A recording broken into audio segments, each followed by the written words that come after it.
love. And what we want to help you do is put love and intention and compassion into everything you do.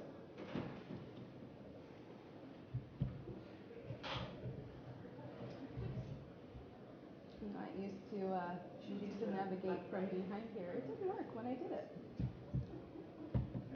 All right, come on, friends. There we go.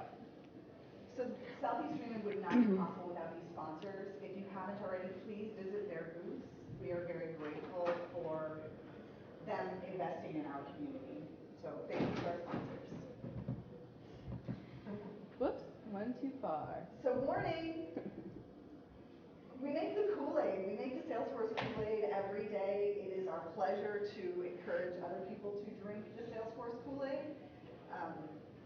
Some people call it a cult. I call it my family. So, one or the other. How many of you were at Mary's keynote this morning? Woo! Okay, good. So we're following up on that with our presentation today. Actually, she kind of replaced our whole presentation. Yeah, there was a little bit last minute scrambling, to be sure. So my name is Angela Adams. I am the Director of Operations for Now It Matters, and I am also the Education Chair for Girl Force. Are there any Girl Force members here today? Woo! All right, good to see all of you. I have another question before I get started, and that is, how many of you do daily stand-ups? Anybody do daily stand-ups in your work? Okay. Does anybody know what a daily stand-up is? Okay.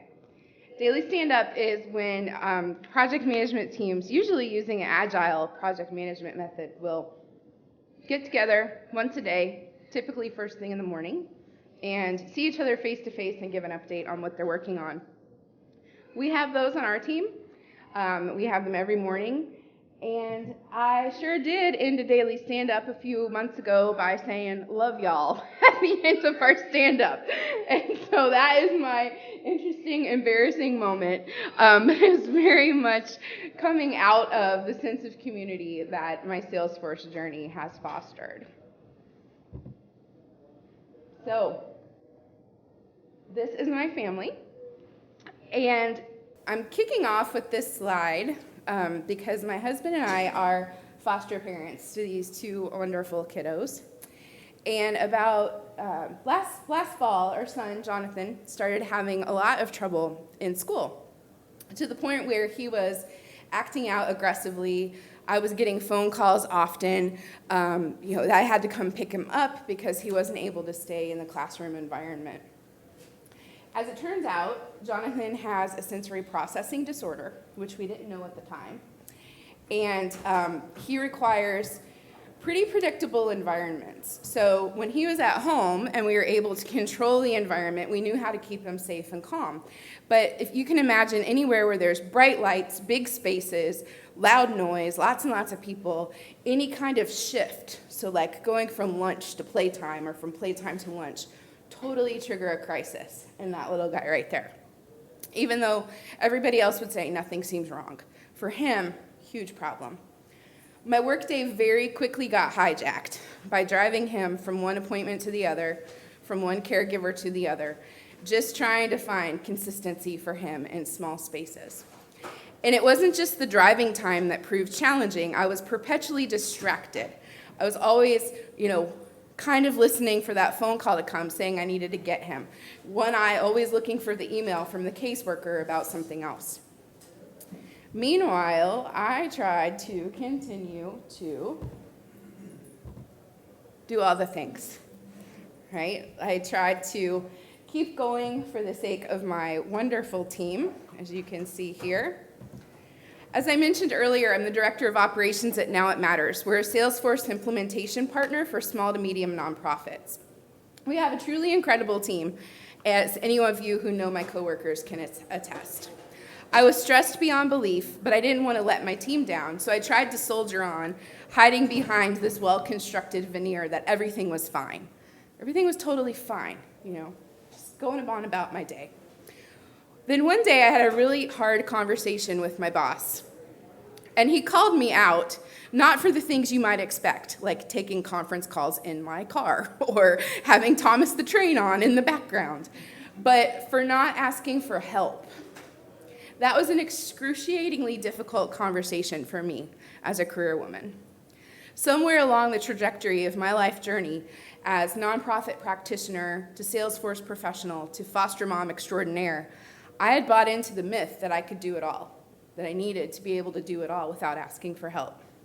Asking for help meant facing my limits, feeling my feelings, and being vulnerable, letting somebody know that I didn't have it all under control.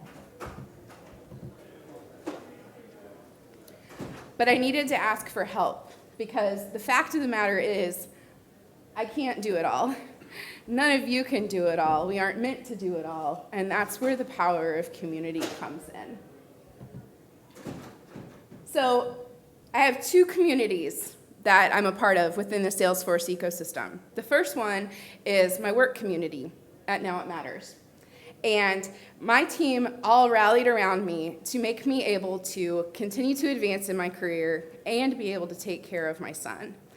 The goofball you see on the top left, his name is Justin. He's probably watching on Periscope. Hello, Justin.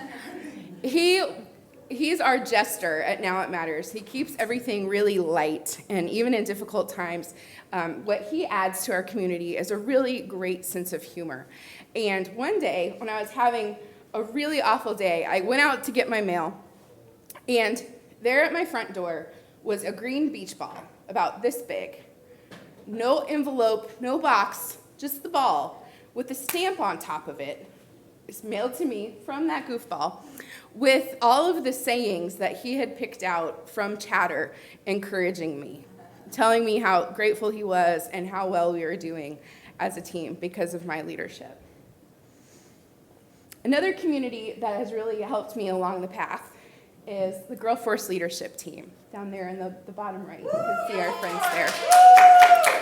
Yeah, and I'll tell a little bit more about Girl Force later, but that was the context in which that DSU slip-up happened, where I told my team at work, I love you all, I love you guys, at the end of that call, because it was out of that context of feeling an overwhelming sense of gratitude and just being held by both the Girl Force community and my community at work. So at work, they sent encouraging messages, they covered phone calls, they ran projects, even though previously I'd been the main PM. The Girl Force team would involve me in mentoring calls and keep me on track and say, how can we help you with getting the certification study groups up? And just kept pushing and pushing, even though everything was falling apart. And so it was through the help of my community at Now It Matters and the Girl Force community that I was able to get through that tough season. My son is doing better. We have not had a phone call to pick him up from preschool for several months. Yeah, exactly. And in that period of time, Girl Force also launched new educational programs. We started our certification study groups back up for 2016. Couldn't have done any of that without the support of that community and without the great love that they showed me. So, your turn.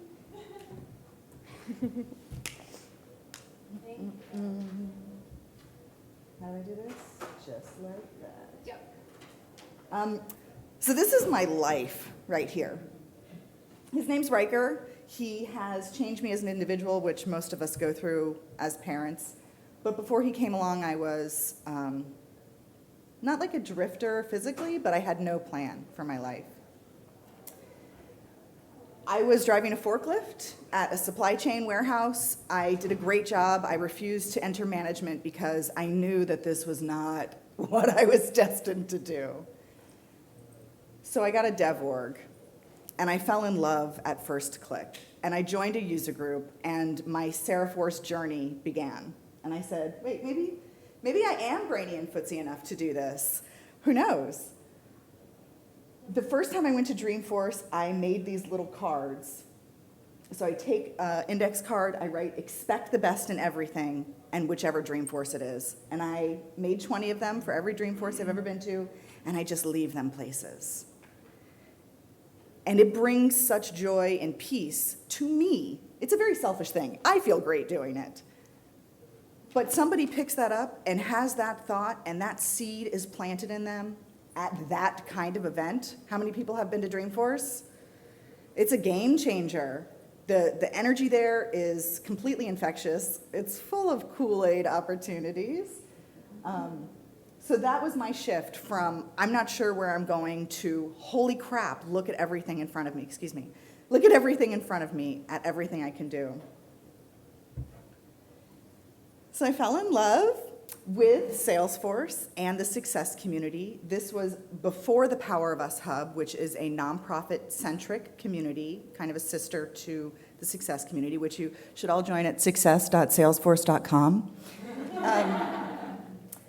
And through the trials of trying to become what I knew I could be, I joined this amazing community full of people who were just as sure as I was that I would be successful. I went through, it's a long story, but I basically fell in love with the MVP program because of the leadership, compassion, and stewardship of my success that they demonstrated firsthand. So I set some goals for myself. I wanted to be certified. I wanted to go to Dreamforce. I wanted to get a job where I was actually using Salesforce. And I wanted to be as useful to the community as the MVP mentors were to me. Those were my goals. And I had never set goals. I was a drifter, remember? Like, woo! I had never set goals. I had accomplished those 4 goals in a year. So maybe that's not, like, I have chills thinking about that every time. Girlforce is fairly new. How old is it? 2013. So it's fairly new still. It is, within the Salesforce ecosystem, the most active, compassionate, resource-centric group you'll ever be a part of. Period. I love Girlforce. Like I said, I had a really hard time. I took a picture last year. Last year I went to a volunteer opportunity with the MVPs. We went to the UCSF Benioff Children's Hospital, which was inspiring enough as it was, but they had this wall of these little squares that patients and parents had written on. And this is the first one I saw. And if I had to sum myself up, it would be that. Because some child or teenager wrote that when they were going through something that hopefully we will never have to go through. And a dear friend of mine, another founder of Girlforce, knows me very well and sent me this. Have any of you guys seen this before? I refuse to sink. There is nothing that is so heavy a burden that I cannot do it, but I most likely can't do it alone, right? We can't do everything, like Angela said. So why should you be part of the community? Oh, wait, no. I have all of these certifications. That's awesome. That one, my goal, I failed 4 times, and I failed it horrifically until I passed on the 4th try. So I failed 3 times. And the only reason I passed is because at that Dreamforce, every meal, every break between sessions was spent with MVPs, because those were the people who stepped up, quizzing me on everything you can think of, helping me with mnemonics, helping me visualize page layouts versus record types. I mean, I came from 0 experience. So the administrator is really like my crowning glory. And I'm also gonna get Service Cloud next week. So, but I didn't put it up there, I didn't want to jinx it. No, I will never have Platform Dev 1, Platform Dev 2, or Technical Architect. No, I took a intro to object-oriented programming. I got through the entire week, and it was Leah McGowan Hare, which, you know, like, I was like, oh my God, you're a superstar. She's actually going to speak at Girlforce Dreaming next July 2017. Those are the important things over there. What? Stop. Information. Rewind. So next year, so these community-led Dreamin' events, oops, was I not supposed to? I don't know. These community-led Dreamin' events are run by user group leaders and community leaders and MVPs of a region, right? There is this specific subset where we would like to focus, just like this. I think this is an amazing opportunity for all of us. I am so grateful to be here. Girl Force, like I said, is a very strong, powerful, encouraging, loving, faithful, loyal community. So we are also going to do a Dreamin' event. I believe it's going to be in Seattle, 2017, and Leah McGowan Hare is going to be our keynote speaker. So be on the lookout for that in the Power of Us Hub, Girl Force. So the question is, who deserves to be a part of this community? Who can benefit from it and give benefit to others? And the answer is, everybody all together. You. I love you guys. I love y'all. Do you want to go? I know this is the tribe, yeah. Sure. So we were thinking about this presentation, we were thinking about what are some tips that we can tell people for how to engage in a community and how to keep a community going once it gets started. So Mary this morning issued a challenge to go out and meet someone, take somebody to coffee. I think our equivalent challenge would be find a group. Before you leave today, find someone that you've had a conversation with, ask them what groups they're a part of. Are they a part of Girl Force? Are they a part of groups in the success community? Are they a part of Rad Women? Are they a part of Women in Tech Diversity? Like, what groups are they a part of? And find your niche. Find the group that resonates with you and join that group. If there's not a Salesforce user group in your area, join up with some of the groups. Think about, what's the next area closest to you. So for me, I live in a very rural area. There's not one in my group, but there's one in Peoria. There's one in Chicago, and it's worth it to me to consider going to that next area so that I can join the group a little bit. Or you can start your own. I have the link Start your if you want to own. get with me. It's, Well, I don't think there would be many in Tuscola, Illinois, but we actually you know. have someone in the audience whose daughter just started a group, a women in tech group. So Jane, thank you very much for making an amazing daughter. Yeah. But then once you find your tribe, you look for ways to serve your local community too. So it doesn't always have to be Salesforce related. Look for your junior women's clubs, nonprofits that are in need of volunteers. Identify what your passion is and then find a group that aligns with that passion. And that can be your community. We're talking a lot about Salesforce communities, but it's important to be involved in other communities as well. Second tip is to get curious. So when you first join these communities, it's sort of easy to be intimidated at first by all of the conversation that's happening, especially if you're not an active participant. If you find yourself in that position, get curious. Listen. What are people talking about? What are some of the other groups that are popping up in conversation that you might be interested in? I heard about Rad Women and Women in Tech Diversity through Girl Force. And so if I wasn't in Girl Force, I wouldn't have known about those two great opportunities. So just get curious, like what causes your ears to perk up a little bit and chase down those paths. The next one is that you have to communicate. And I have a friend who is a Scientologist. It's a story for another day. But my Scientologist friend tells me that you are only as alive as your willingness to communicate, which seems really intense, but if you think about it, you're only as alive as your willingness to communicate. And I found it to be true in my life that to the extent that I'm holding back and I'm not putting myself out there and communicating with others, I'm not feeling fully alive. I'm not feeling set on fire. Oh my goodness, my computer's trying to update. Just 1 second. If you don't mind, No, jump one right in. amazing conversation that came out of a Girl Force mentorship group was the concept of vulnerability as strength.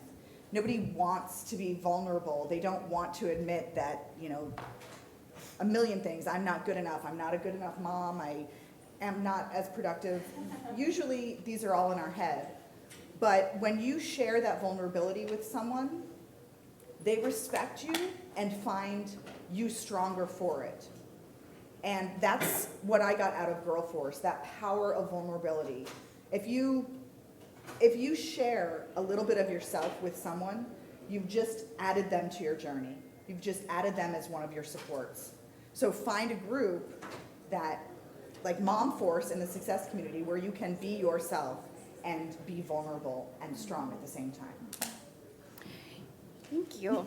Yeah, I wanted to talk a little bit about vulnerability. And so there's a quote, I don't know if everyone can see it at the back, but it says, vulnerability is at the core, at the heart, the center of meaningful human experiences. And so I think that reiterates what Sarah was saying. Sometimes communicating means risking trust, right? Like that people aren't going to share your business all over the place. But it also means risking being uncomfortable and risking clumsy conversations. So you probably are going to say the wrong thing at some point, and you're going to make difficult segues, and you're going to have really awkward small talk, but it's worth it to push right through that. It's part of communicating and learning about yourself.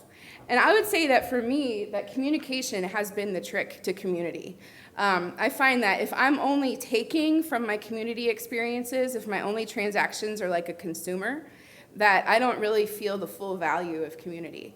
So I think I just want to encourage you all, don't wait until the next certification that you pass or your next trailhead badge or whatever to think that you're of value to adding to the success community or the Power of Us Hub. Like, jump in, answer questions, put yourself out there and communicate. And that's how you give back in those communities. And as Sarah was saying, be authentic. I strongly encourage everyone to have a mentor. Mentors are amazing. Or many. Yes, but don't follow that mentor's path to success.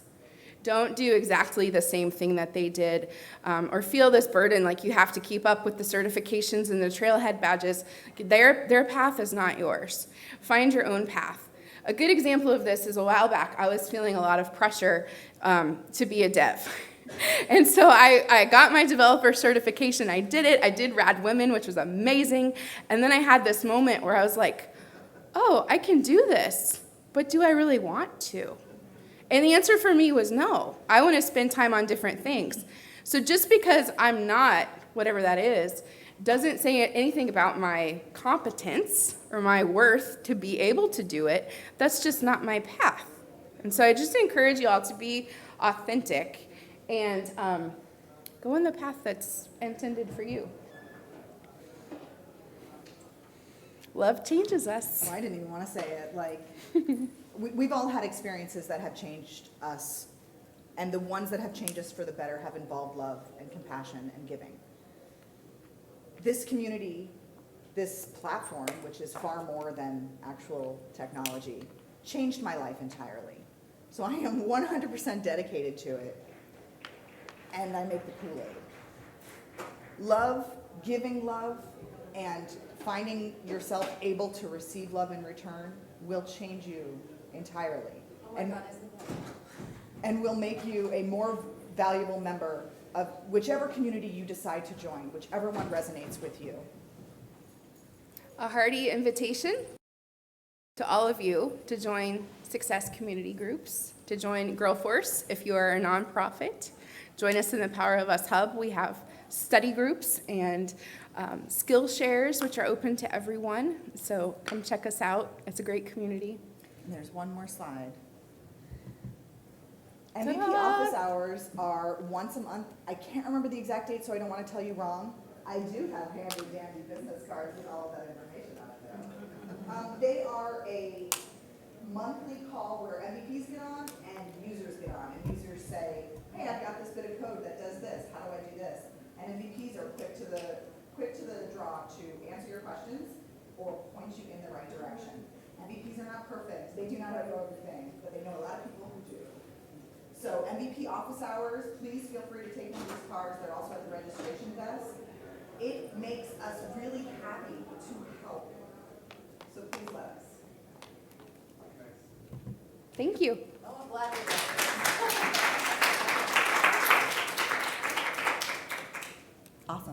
questions? We're running up against time. All right, Jen, no questions from you. No, go ahead. So everybody's story is important.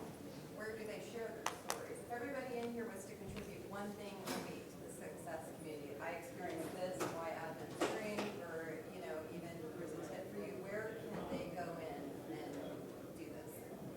Where's a good group in the community to start? So, Annie Check. Sheck is doing a blog on origin stories. So she has a bit.ly out there, and you write your origin story, and she publishes it to her blog. There is not a getting started, here's my story group. There should be. That's a wonderful idea. Who in this room is going to start that? You?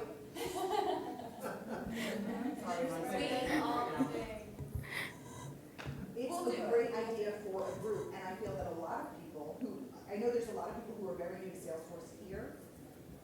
People will find that inspiring and strengthening to hear other people's stories and to have that sense of community.